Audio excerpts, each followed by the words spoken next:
Paulus tahu siapa yang dia percaya. Paulus mengenal Tuhannya dengan benar. Oke, semua orang boleh lari meninggalkan dia. Oke, semua orang boleh pergi dari dia. Oke, boleh tidak seorang pun yang bersama-sama dengan dia. Tapi Tuhan tidak akan pernah meninggalkan dia. Tuhan selalu mendampingi dia. Tuhan selalu membela dia. Tuhan tidak pernah jauh dari dia. Itulah yang menjadi dasar kekuatan Rasul Paulus. Dan hal yang sama bagi kita, Bapak Ibu Saudara. Mungkin kita sendirian menghadapi kehidupan ini. Seolah-olah tidak ada yang care dengan kita. Seolah-olah tidak ada yang peduli dengan kita. Tapi kenalilah Tuhanmu dengan benar. Tuhan berkata dalam Ibrani pasal yang ke-13 ayat yang ke-5. Aku sekali-kali tidak akan meninggalkan engkau. Dan aku sekali-kali tidak akan melupakan engkau. Itulah Tuhan kita.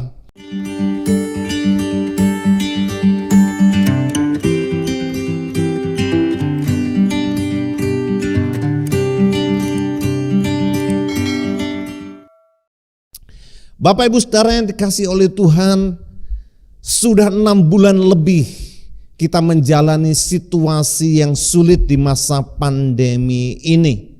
Tapi kita bersyukur kalau kita masih diberikan kekuatan dan kesehatan dari Tuhan.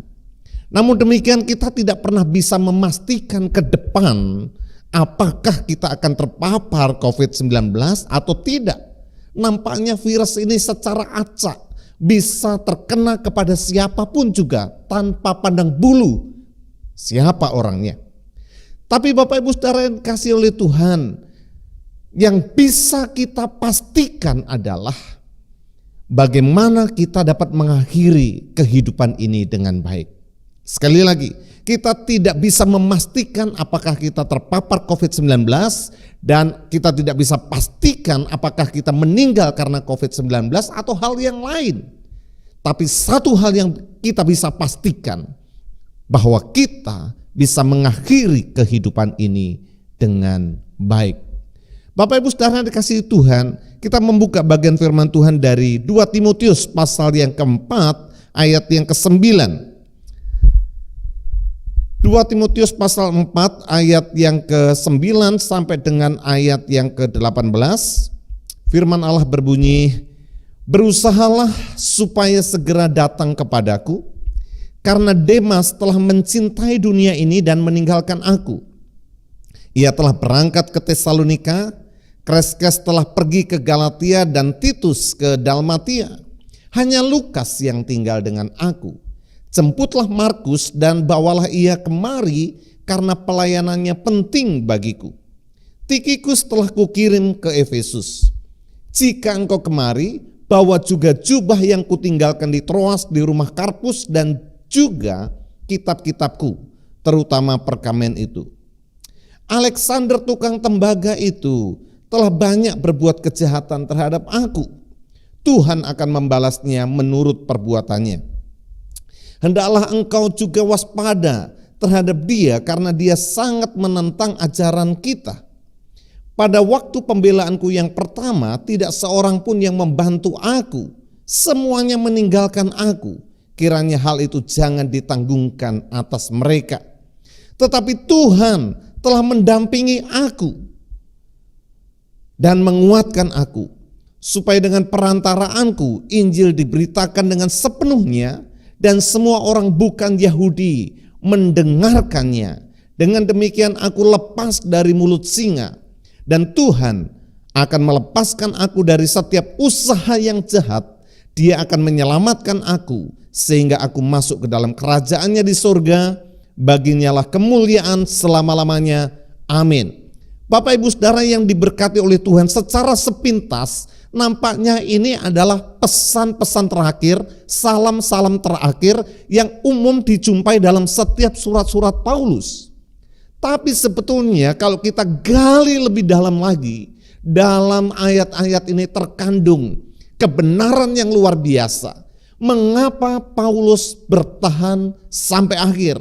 Mengapa Paulus mengakhiri kehidupannya dengan baik? Dan ini diabadikan oleh Roh Kudus supaya juga menjadi panduan bagi kita. Bagaimana kita mengakhiri kehidupan ini dengan baik juga.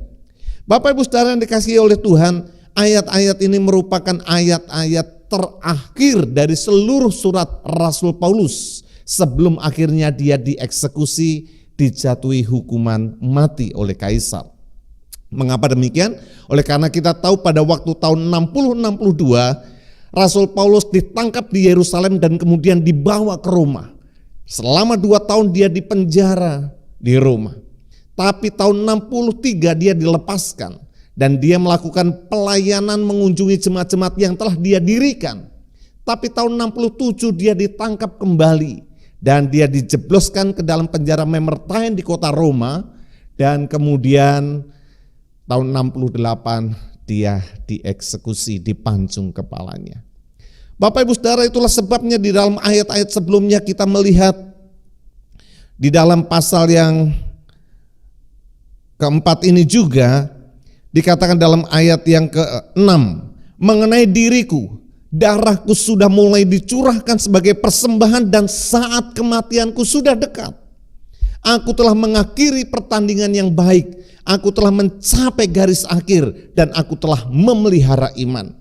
Rasul Paulus sudah yakin bahwa kematiannya sudah dekat. Nampaknya pembelaan dirinya kepada kaisar ditolak dan eksekusi sudah diputuskan untuk dia dijatuhi hukuman mati. Dan sebelum itu terjadi, dia menuliskan surat-surat ini kepada anak rohaninya yang bernama Timotius. Tapi nada surat ini bukanlah nada seorang yang putus asa, bukanlah nada orang yang mengasihani diri sendiri meskipun situasinya sulit. Penjara Mamertine di kota Roma di mana Paulus dijebloskan di sana adalah sebuah penjara yang mengerikan. Bahkan sel tahanan Rasul Paulus sendiri adalah sebuah lubang yang tidak ada akses kecuali akses dari atas. Tali diturunkan atau ada tangga yang diturunkan. Dan tidak ada toilet, tidak ada air di sana. Jadi makanan dilemparkan, Rasul Paulus juga buang air kecil di situ, buang air besar di sana. Coba saudara bayangkan keadaan penjara yang betul-betul mengerikan ini. Tapi Rasul Paulus dapat melewatinya, bahkan dia dapat mengakhiri kehidupannya dengan baik. Bapak Ibu Saudara, bahkan di situasi di luar pun tidak menjadi lebih baik. Kita bisa melihat surat-suratnya. Ada beberapa muridnya yang berpaling dari dia, meninggalkan pelayanan dan mencintai dunia seperti Demas. Ada Alexander, orang yang begitu jahat membusukkan nama Paulus dengan harapan supaya Paulus hukumannya diperberat. Itulah sebabnya Paulus tidak dikabulkan pengajuannya kepada kaisar dan itulah sebabnya dia dieksekusi dengan hukuman mati. Jadi baik situasi di dalam penjara maupun situasi di luar, tidak ada sesuatu yang bisa menggembirakan. Tetapi Rasul Paulus dapat mengakhiri dengan baik. Nah, Bapak Ibu Saudara yang dikasihi oleh Tuhan, mungkin juga situasi kita sama seperti itu. Kita mengalami banyak persoalan, kita mengalami banyak pergumulan, tetapi satu hal yang bisa kita pilih, apapun yang terjadi, kita dapat mengakhiri kehidupan ini dengan baik, sama seperti yang Rasul Paulus lakukan. Bapak Ibu Saudara, apa rahasianya bagi kita? Kalau kita dapat mengakhiri kehidupan ini dengan baik sebagai sebuah persembahan kepada Tuhan. Belajar dari Rasul Paulus ini, yang pertama adalah dengan mengenal Tuhan dengan benar. Mengenal Tuhan dengan benar. Dalam pasal 1 Rasul Paulus berkata, "Aku tahu kepada siapa aku percaya," katanya. Rasul Paulus dalam situasi yang sulit, dia seorang diri di penjara yang mengerikan itu. Orang-orang lain meninggalkan dia, murid-muridnya ada yang diutus pelayanan ke berbagai tempat, dan ada beberapa mereka yang berpaling dari Paulus dan berpaling dari Tuhan. Tak hanya Lukas saja yang tinggal bersama-sama dengan dia. Bahkan dia berkata dalam pembelaanku yang pertama, tidak ada seorang pun yang mendampingi aku. Dia sendirian. Tetapi perhatikan di dalam ayat yang ke-16, 17. Pada waktu pembelaanku yang pertama, tidak seorang pun yang membantu aku. Semuanya meninggalkan aku. Kiranya hal itu jangan ditanggungkan atas mereka. Tetapi Tuhan telah mendampingi aku dan menguatkan aku. Paulus tahu siapa yang dia percaya. Paulus mengenal Tuhannya dengan benar. Oke, semua orang boleh lari meninggalkan dia. Oke, semua orang boleh pergi dari dia. Oke, boleh tidak seorang pun yang bersama-sama dengan dia. Tapi Tuhan tidak akan pernah meninggalkan dia. Tuhan selalu mendampingi dia. Tuhan selalu membela dia. Tuhan tidak pernah jauh dari dia. Itulah yang menjadi dasar kekuatan Rasul Paulus. Dan hal yang sama bagi kita, Bapak Ibu Saudara. Mungkin kita sendirian menghadapi kehidupan ini. Seolah-olah tidak ada yang care dengan kita. Seolah-olah tidak ada yang peduli dengan kita. Tapi kenalilah Tuhanmu dengan benar. Tuhan berkata dalam Ibrani pasal yang ke-13 ayat yang ke-5. Aku sekali-kali tidak akan meninggalkan engkau. Dan aku sekali-kali tidak akan melupakan engkau. Itulah Tuhan kita. Tuhan akan setia mendampingi kita. Tuhan akan setia menjaga kita. Tuhan tidak pernah jauh dari kita. Tuhan yang kita kenal adalah Tuhan yang setia bagi kita. Itulah yang menjadi rahasia mengapa Paulus dapat bertahan dan dapat mengakhiri kehidupannya dengan baik. Sebab dia mengenal dengan benar Tuhan yang dia sembah. Bapak Ibu Saudara, saya berdoa supaya kita dalam situasi yang sulit seperti ini, kita sungguh mengenal Tuhan kita. Kita mengenal Dia dengan benar, bahwa Tuhan kita adalah Tuhan yang setia, Tuhan yang tidak pernah sekalipun meninggalkan kita, dan tidak pernah sekalipun melupakan kita. Kiranya kebenaran ini menjadi kekuatan bagi kita, menjadi dorongan bagi kita untuk terus maju di dalam Tuhan, tidak menyerah dengan situasi dan kondisi, tidak kehilangan iman, tapi kita dapat melewatinya dengan baik. Bahkan kita dapat mengakhiri kehidupan ini dengan baik kalau kita sungguh mengenal Tuhan. Yang kedua adalah mengerti panggilan hidup kita. Di dalam ayat yang ke-17 bagian B dikatakan, supaya dengan perantaraanku Injil diberitakan dengan sepenuhnya dan semua orang bukan Yahudi mendengarkannya. Dengan demikian aku lepas dari mulut singa. Bapak Ibu Saudara yang dikasihi oleh Tuhan, Paulus dia mengerti panggilan hidupnya dengan jelas. Itulah yang membuat mengapa dia dapat mengakhiri dengan baik. Tadi di dalam ayat yang ke-7 dia berkata, aku telah mengakhiri pertandingan dengan baik. Aku telah mencapai garis akhir, katanya.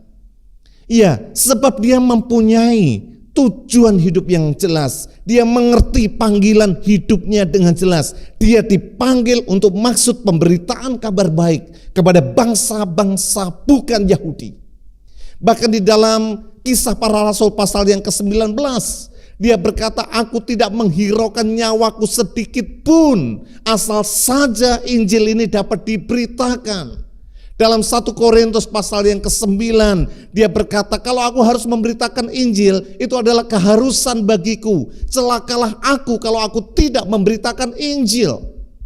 Jadi dia punya tujuan hidup yang jelas. Panggilan hidup yang jelas adalah pemberitaan Injil, pemberitaan kabar baik bagi bangsa-bangsa Yahudi.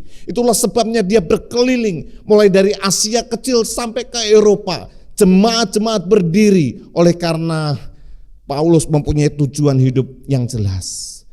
Supaya semakin banyak orang mendengar kabar baik dan mereka boleh diselamatkan. Dan ketika di penghujung hidupnya, dia menoleh ke belakang. Dia puas sebab dia telah melihat ada banyak orang yang percaya kepada Tuhan Yesus. Ada banyak gereja-gereja yang telah berdiri karena pelayanannya. Dan dia berkata, aku telah mengakhiri pertandingan dengan baik. Aku telah mencapai garis akhir dan aku telah memelihara iman.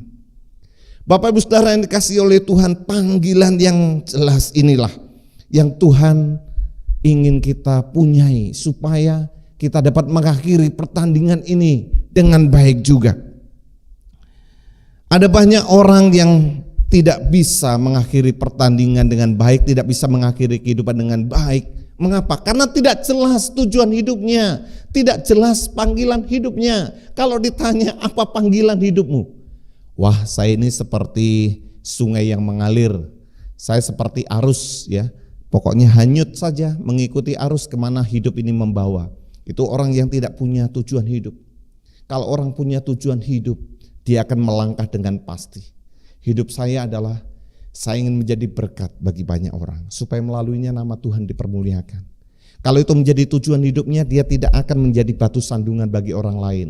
Dia membuat dirinya bermanfaat bagi orang lain. Dia membuat dirinya berguna bagi orang lain supaya melalui kehadirannya orang lain diberkati, orang lain dikuatkan, orang lain dibangun.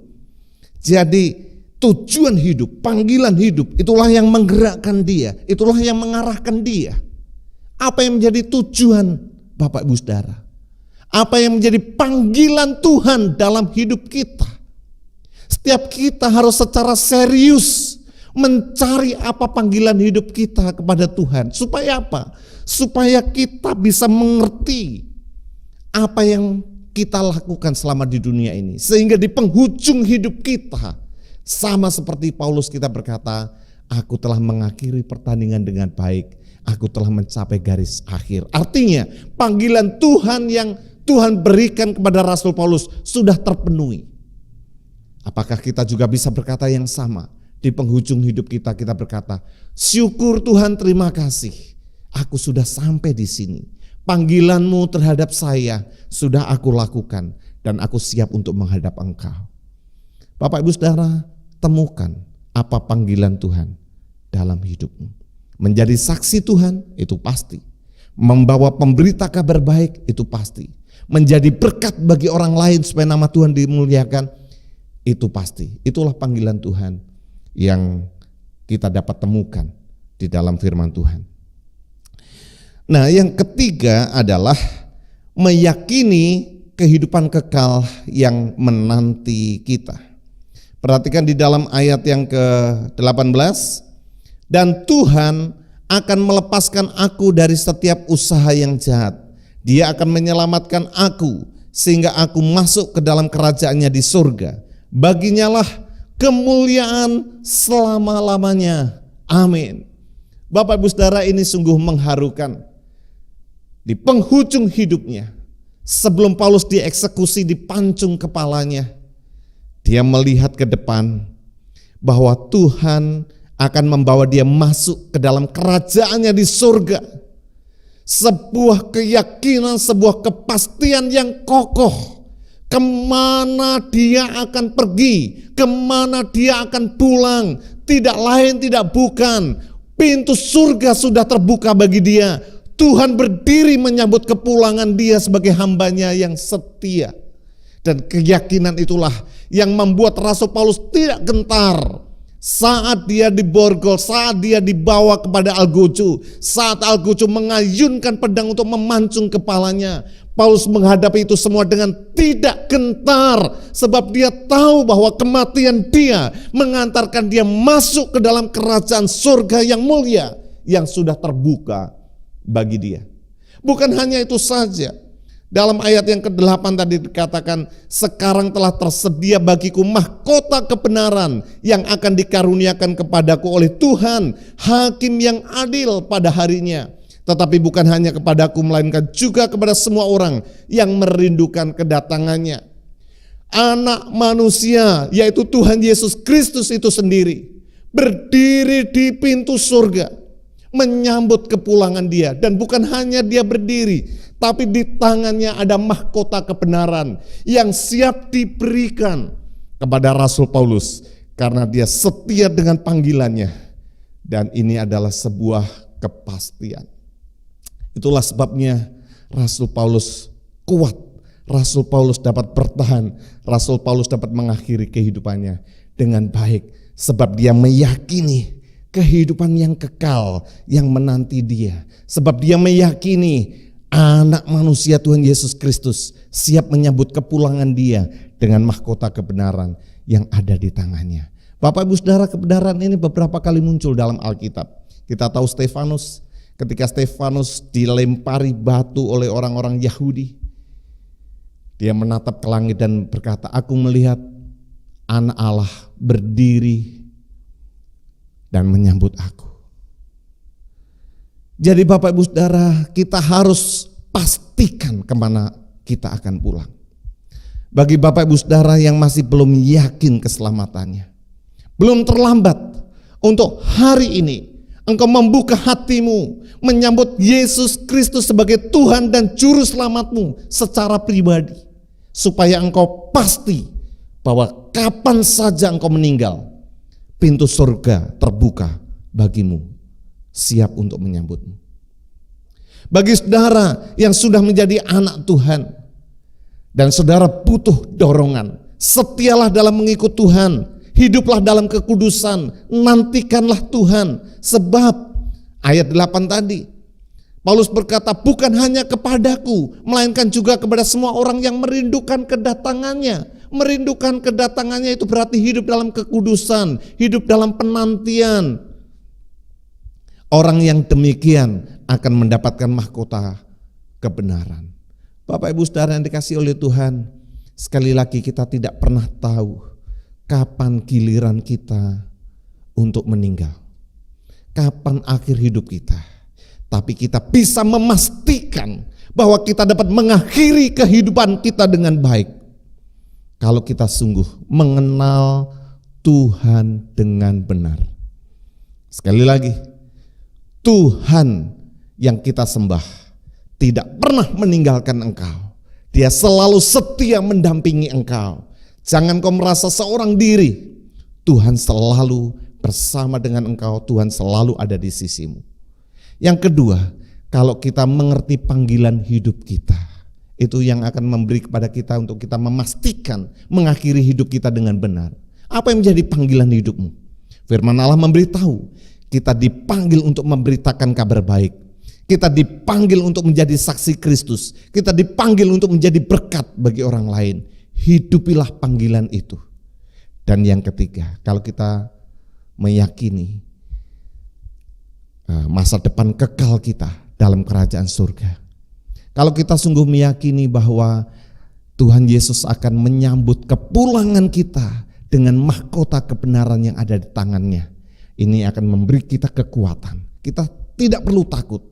Mau terpapar COVID-19 ataupun ada musibah ataupun ada hal lain yang menyebabkan kita meninggal, tidak masalah. Tapi kita sudah tahu pasti, kalau saya meninggal, saya pasti masuk surga. Kalau saya meninggal hari ini, Tuhan menyambut kepulangan saya. Adakah saudara meyakini akan hal ini? Kiranya firman Tuhan hari ini memberi kekuatan kepada kita, memberi dorongan kepada kita untuk kita terus setia mengiring Tuhan.